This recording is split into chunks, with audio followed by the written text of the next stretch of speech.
on. All right, so we're gonna go over procedure on clearing an overflow. Essentially, when an overflow occurs is because we're trying to put ink into a secondary reservoir that's already full. Now, what can cause this is an airlock, you ran out of ink in the back tanks, you have a malfunction, electronic, whatever the case may be. What the primary cause is that we have a full reservoir, and for some reason the ink can no longer go inside there, so then it goes out the low vacuum side of the prime valve and into our low vac manifold. The low vac manifold serves two purposes. It provides low vac into all the positions, but then the secondary purpose is for an overflow.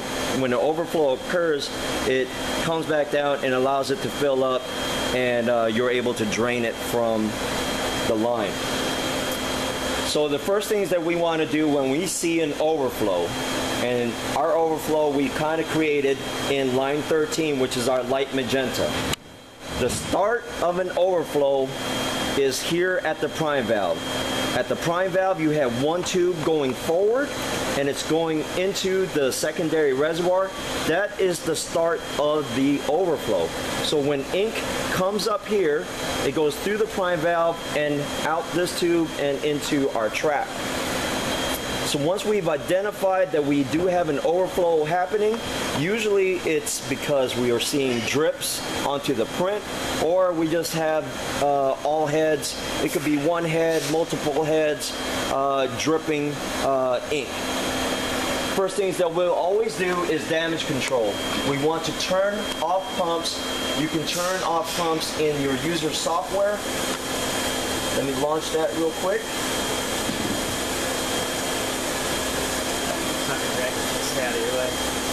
Typically, everybody will be working in this screen here, loading up files, printing files.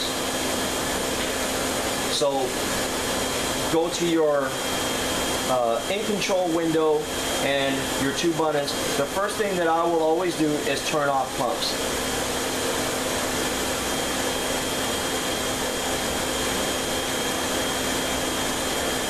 And pumps are off. By turning off the pumps, that stops our overflow from getting any worse than where it is now. If you do not turn off the pumps, it will empty out your tanks in the back and continue filling this reservoir or this manifold up, and it will travel up the other lines, filling up the other lines, and then eventually it will go in the input and make its way all the way through the IGES track and ultimately to the low vac tank by the ink tanks. So stopping the pumps will stop the flow of the ink, and then you're able to clean it effectively.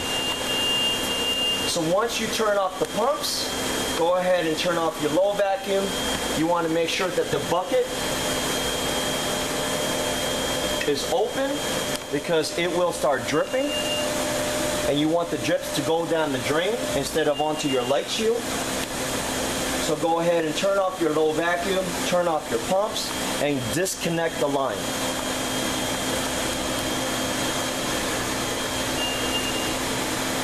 At this point, you've isolated the culprit.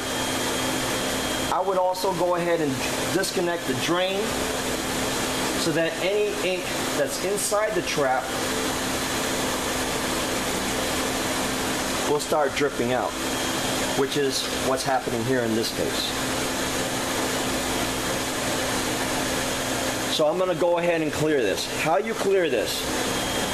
You will need a syringe and solvent.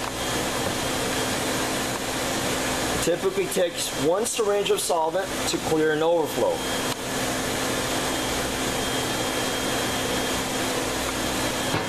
Take your syringe, connect it to the overflow line, and we want to go ahead and disconnect now from the print heads into a drain bottle. We kind of already set up in a drain bottle here.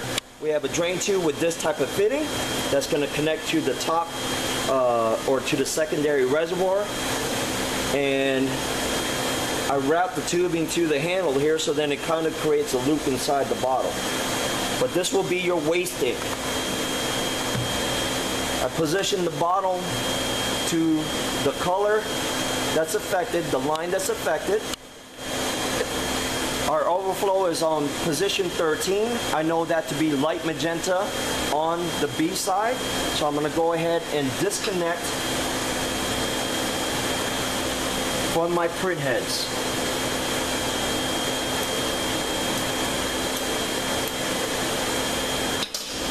Could have paired that on junk. I always like to clamp anytime I'm disconnecting, so I don't have anything dripping out on me. But I'm going to go ahead and connect that to my drain tube, like so. Unclamp that. Now you have a choice. You can disconnect the other line and cap it, or you can simply use that clamp to clamp the other line, like so. By doing this, you are ensuring that when you flush it with solvent, you're never going to go through the heads. We always want to be able to go through a tube into a drain bottle and never flushing through the heads. We may accidentally push contaminants or something into the head itself, and then that can cause clogging of nozzles prematurely. So I have my solvent connected to my overflow line. I have my drain tube connected, and I have the second line to the second head in that position clamped off. I can now go ahead and push this safely to clear the overflow. Once I start seeing that the solvent is making its way through the prime valve, I want to check if this line, if there's any blockage happening. I should have a continuous loop going from here down to the drain. If I release this syringe, I should see that liquid continue traveling forward. If this shoots back at me, then that means I have a blockage somewhere, or you know, there's another problem, probably resulting in the overflow. But what I'm always looking for is for this air bubble. Press in the shine the light. I want to go ahead and push solvent through, disconnect, and I want to see the air pocket travel forward. That's how I know that there's no blockage. Go ahead and connect and go ahead and push the solvent all the way through.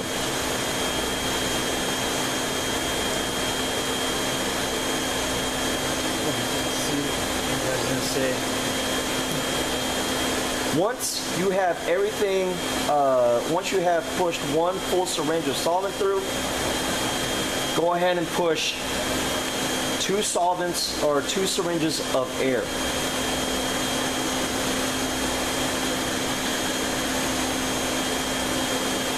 Now, you have to be aware that if you feel any resistance, stop and figure out what's causing the resistance. Do not continue pushing when you feel this thing wanting to pull back. It should be a nice, easy push, clearing.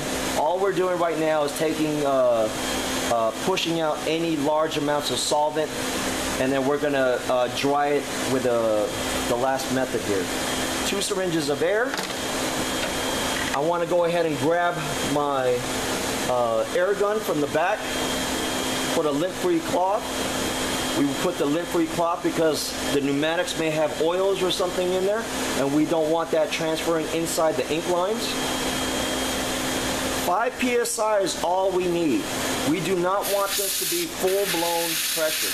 If you apply air with this much pressure, you will cause damage somewhere down the line inside the reservoir or pop off a tube. So we want minimal pressure because all we're doing is air drying, 5 psi. Once I've established my pressure, I just go ahead and move it over, and now I'm drying the line for anywhere from 15 to 30 seconds. If I feel that I'm getting too much pressure, I go ahead and just pull off establish my pressure again, and go right back on. Like I said, 15 to 30 seconds to clear the overflow.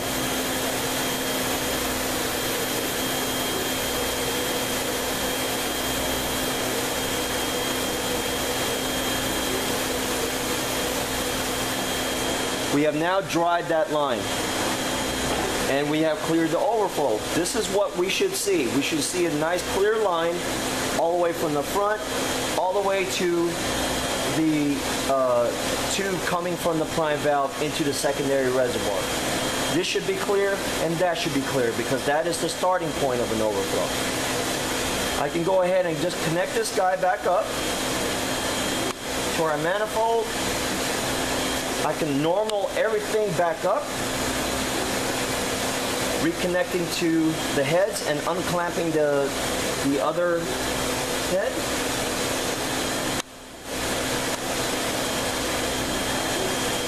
Make sure my connection is tight.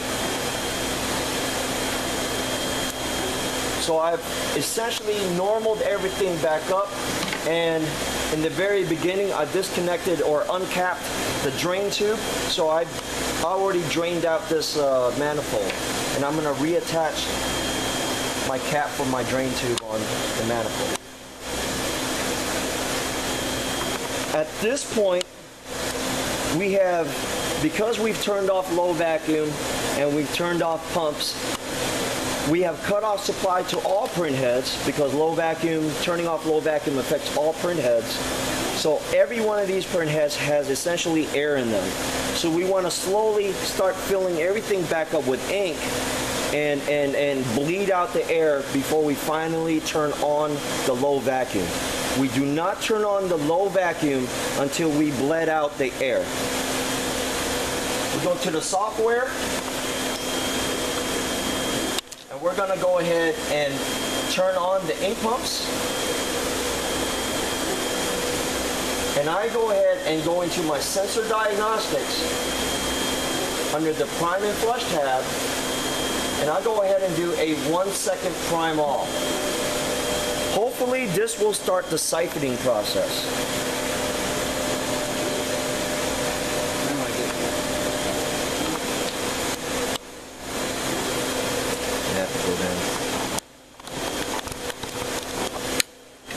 So if you look underneath, what we're looking for is nothing but ink coming out of each individual head after a 1 second prime. If we see air bubbles coming out of a certain position, just like how we see it in light magenta, then we need to continue to allow it to drip to try to push that air out with just the ink pumps pushing the ink through.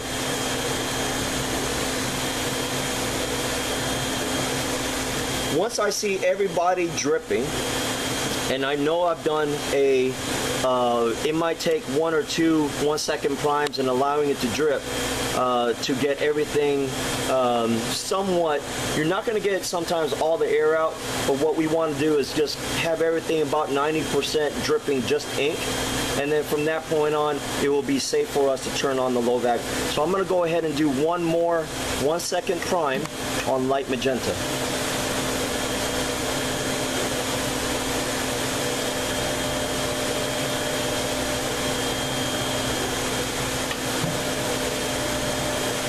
That is what I'm trying to push out, those air bubbles. If I need to, I can flush a certain position to try to push that air out a little bit faster as well. If I use the flush method here, I'm going to flush light magenta on the B side.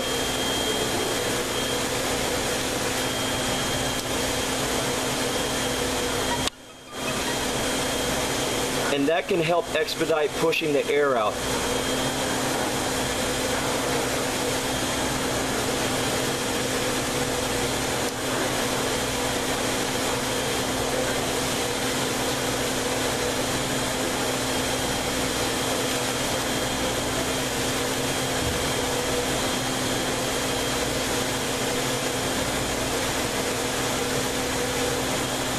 once I've flushed,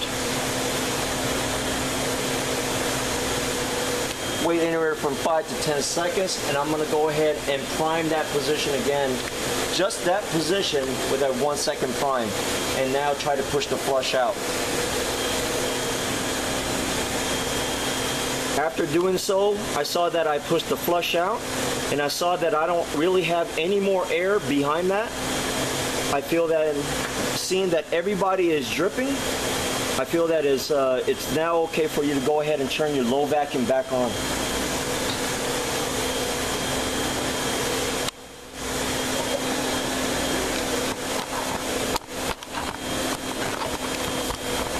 Our setting is at 30 on this.